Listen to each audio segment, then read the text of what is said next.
Good morning everyone. Pramod academy में आप सभी का स्वागत है। अभी मैं आप लोगों को सदिश राशि और अदिश राशि को पहचानने का तरीका बताऊंगा। सदिश राशि सबसे पहले जानते हैं किसे कहते हैं। सदिश राशि जिसमें परिमाण और दिशा दोनों हो उसे सदिश राशि कहते हैं। जिसमें सिर्फ परिमाण हो उसे अदिश राशि कहते हैं। जिसमें डायरेक्शन नहीं हो उसे अदिश राशि कहते हैं। अब चलते हैं दोनों को कैसे पहचानेंगे। तो उसके लिए मैंने ट्रिक बनाया है। सदिश राशि वेक्टर क्वांटिटी को पहचानने का मैंने ट्रिक बनाया है। तब अब बस रहने दो। तो तब में तो का मतलब हुआ त्वरण। त्वरण को इंग्लिश में एक्सेलरेशन कहते हैं। ब का मतलब हुआ बल। बल को इंग्लिश में फोर्स कहते हैं।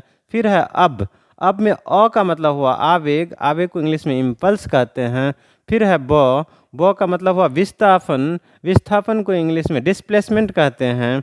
उसके बाद फिर है ब का मतलब हुआ वेग। वेग को इंग्लिश में वेलोसिटी कहते हैं। और फिर है स का मतलब हुआ समवेग, मोमेंटम। तो ये छह जो है त्वरण, बल, आवेग, विस्थापन, वेग और समवेग, ये छह सदिश राशि है। और बाद बाकी जो भी होगा सभी अदिश राशि में आ जाएगा। तो आप ऐसे भी याद रख सकते हैं, छः को याद करेंगे तो बाद बाकी जो हुआ अदिश राशि, तो अदिश राशि ऑटोमेटिक याद हो जाएगा। लेकिन फिर भी मैं अदिश राशि के लिए भी सेपरेट ट्रिक बनाया हूँ। उसका ट्रिक ये है कि अदिश राशि को इंग्लिश में स्केलर क्वांटिटी कहते हैं। और इसका ट्रिक है उस आर्द्रता को चाबी दो। उस आर्द्रता को चाबी दो।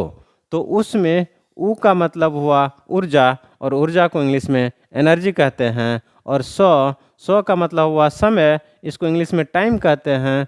और आर्द्रता में आ का मतलब हुआ आयतन, इंग्लिश में वॉल्यूम कहते हैं। और द्र से द्रव्यमान, इंग्लिश में मास कहते हैं। और ता का मतलब हुआ ताप, इंग्लिश में टेम्परेचर कहते हैं। को का मतलब हुआ कार्य, वर्क कहते हैं इंग्लिश में। चाबी में चा का मतलब हुआ चाल, इंग्लिश में स्पीड कहते हैं। और बी, चाबी का बी का मतलब हो गया विद्युत धारा, इसको इंग्लिश में करंट कहते हैं। और दो का मतलब हो गया दाब, इंग्लिश में प्रेशर कहते हैं। Thank you.